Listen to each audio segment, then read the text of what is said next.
Hello and welcome to The Modern Consultant. I'm your host, Marc, and on today's episode, you've got me. We'll be doing a 2023 retrospective on how the podcast performed, if it contributed to revenue, and we're going to be doing it using the SOAR framework. That is a framework that I usually use with clients to be able to make sense of their online expertise-based businesses.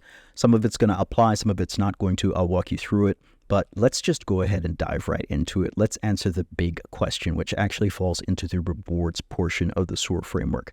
The rewards portion breaks down into two parts. There's the financial rewards, and then there's the human impact, which is a big reward for many of the clients that I work with because they like helping people.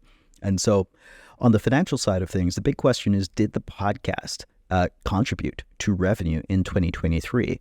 The answer is yes. It significantly contributed to a 5-figure contract, which has the potential to turn into 6 figures in 2024. And the reason why I say contribute as opposed to just being like the sole reason is they were already in the sales process. However, before getting on the very first call with me, they had listened to 2 long-form pieces of content from the podcast, 2 interviews, and they were quoting direct quotes from what was 3 hours of content, and I can tell you that it absolutely contributed to them enrolling and becoming a client, and us just getting started on the right foot. And just for that reason alone, that more than justifies, just all of the investment that we've made in getting the podcast to where it is. And as you can see here, if you're looking at this on YouTube, we're looking here at Bcast, which is the platform that we use to be able to publish and distribute the audio version of the podcast to Spotify as well as Apple Podcasts. And we had just about 3,800 downloads last year. And then if I switch it to the number of listeners, you'll actually see that we have about 3,100 listeners last year, which, as far as the size of some people's audiences, it's not huge, but it's also still 3,000 people. And out of 3,000 people, there are more than a few who have an interest in doing business with us. And so that's nice. And then if we go over to YouTube, we have 2,100 views. We had about 60,000 impressions, and average view duration was about 4 minutes and 19 seconds, and so having quite a bit of drop off there, but we can also drill into some of the audience metrics to see what else is happening here. We don't have a whole bunch of subscribers on YouTube, only like 74 subscribers in that time period, and this is the beginning stages. And so, these aren't exactly like large numbers, but one of the things that I've really just noticed over the last year is that we have a tiny but mighty audience and listenership here at 80/20 Solutions Modern Consultant podcast, which is something I'm very, very thankful for. It's given me the opportunity to be able to reconnect with business contacts, and also friends that I have made over the last 10 years. And so that's been a joy for me. And so if we're looking at the rewards portion of the SOAR framework, that for me has been very personally fulfilling. I genuinely enjoy every single one of the conversations that I have and every single one of the interviews that we get to host here on the podcast. And I'm looking forward to doing more of it. So that's on the rewards portion.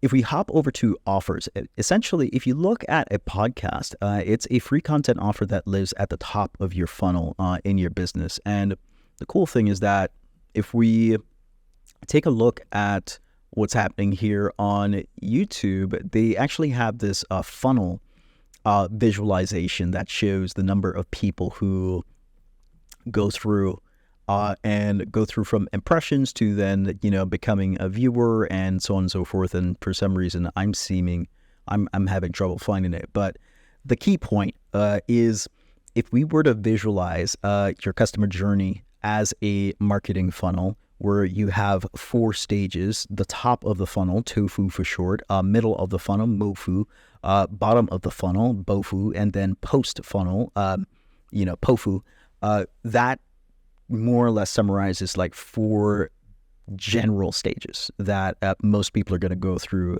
when they're finding out about you if you have a business model that's attached to your podcast. And for us, the podcast is a natural, fit into the kinds of offers that I provide on the back end, which tends to be product marketing, consulting for consultants, service experts, and such, And so it's a very natural fit when someone finds out about the podcast. If they decide to do business with us in the future, it has embedded authority because I have familiarity with the kinds of business models that they are running, including their marketing channels and so on and so forth as well. Now, if we hop over from the offers portion of the SOAR framework over to the audience, it's not worth it just yet to go deep dive and try to do some major analytics on the audience because the numbers are just so small.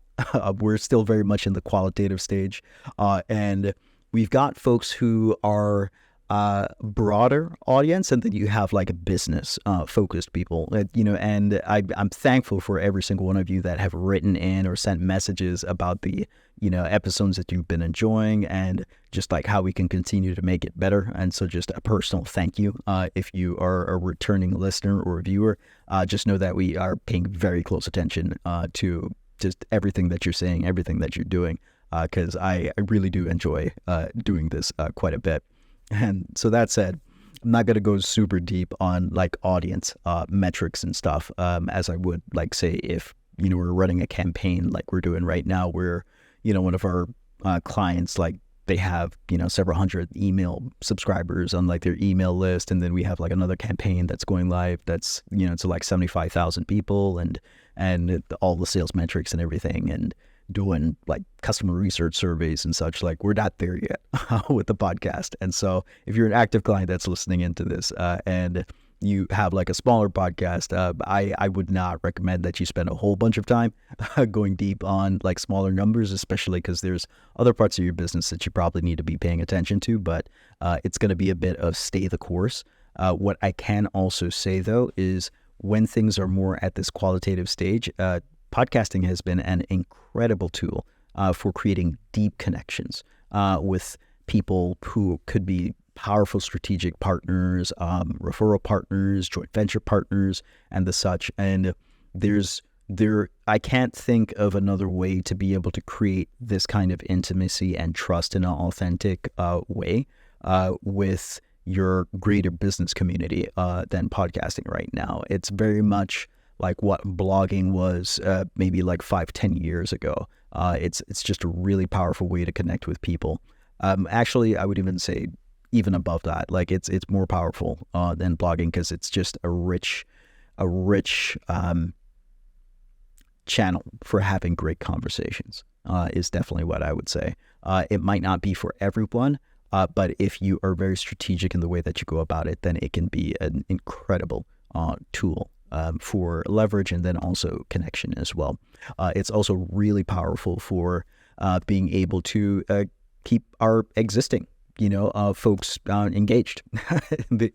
It's I think there's another level of intimacy that can happen just beyond sending emails that you can only get on the podcast as well. And there's also really cool opportunities as well where on the back end we're exploring how we might be able to repurpose some of the content, find say clips that could be for either guests or myself that could be, promoted through paid channels and not just organic channels and such. So there's many, many, many different ways to slice this content engine that we're going to be exploring in 2024, which is a subject for the next solo episode that I'm going to be doing, which is looking forward into 2024, future of modern consultant, the podcast, as well as of 80/20 solutions and just all of the exciting happenings that have been happening, particularly in the last quarter and also behind the scenes right now. I can't wait to share those pieces with you.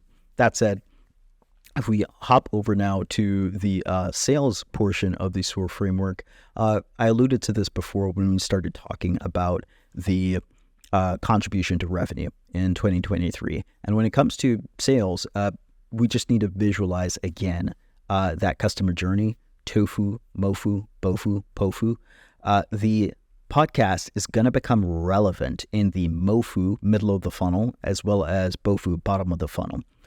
When you're at the middle of the funnel, right, typically people are considering, working with you, but they haven't quite yet made a decision. And what the podcast allows you to do is they get to, one, connect with you on the basis of values, because through the long form conversations, there's no way for there to not be for someone who's thinking about working with you to determine if you are aligned on values based on the questions you ask, the kinds of people that you have on the podcast, and so on and so forth.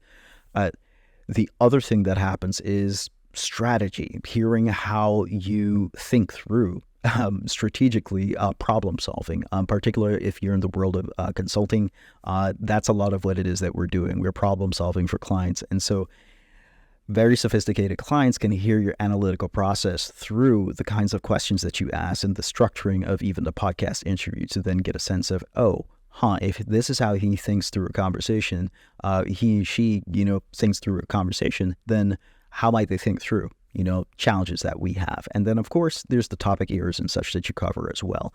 They get to experience the breadth and depth of your expertise and also intellectual curiosity about topics that they may be working through themselves right now. And especially if you work with the kind of clients that are marketing through multiple channels, of which podcasting may just be one of them as well, then they will naturally respect the amount of effort that they know that goes into being able to deliver a quality podcast, even if the audience size isn't super large, because it's more about the quality of the show, quality of the content, and quality of the experience for guests as well.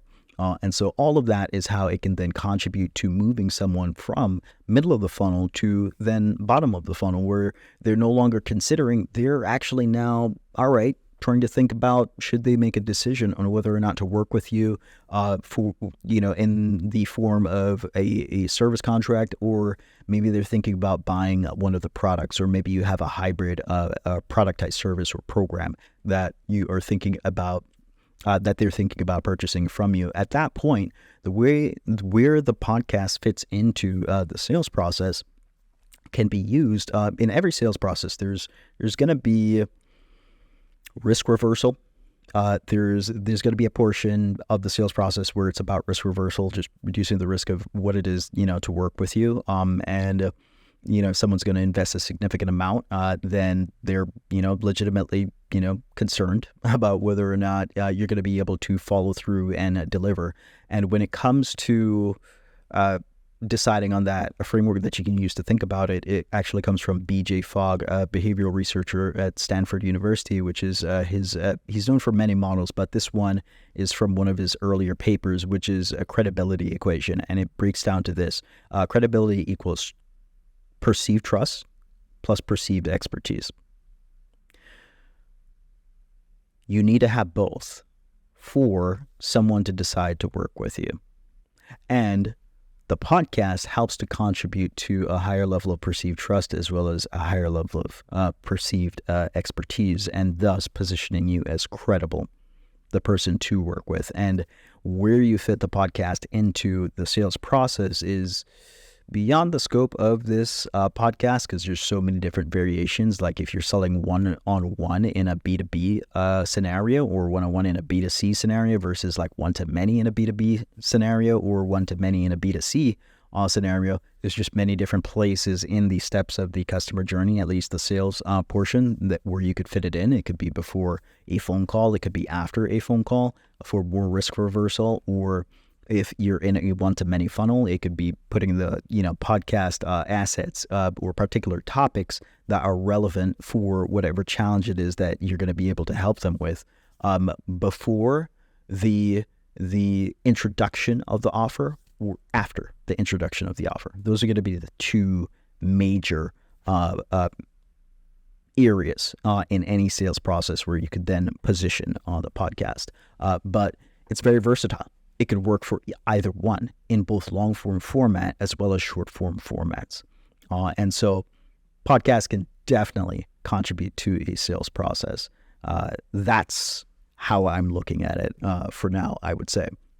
So in summary, there's lots of different ways, especially if you are a service provider, that a podcast could strategically fit into the growing of your expertise-based business. It can contribute to the rewards. Like I mentioned before, for us, it's already led to a 5-figure contract that has potential to turn into 6. And then you also get to help more people and have a good time doing it. And then when it comes to your audience, it can help you connect to a broader audience, but while also still serving a very niche audience as well. When it comes to your offers, it essentially serves as a free content offer that can operate at the top of your funnel, as well as the middle of the funnel, as well as the bottom of the funnel, contributing to sales, and then also just marketing.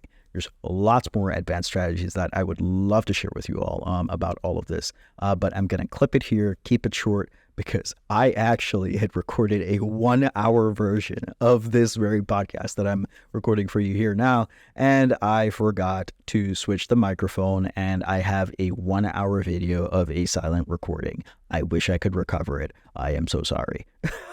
But thank you for bearing with us. That's why the podcast is going out late this week.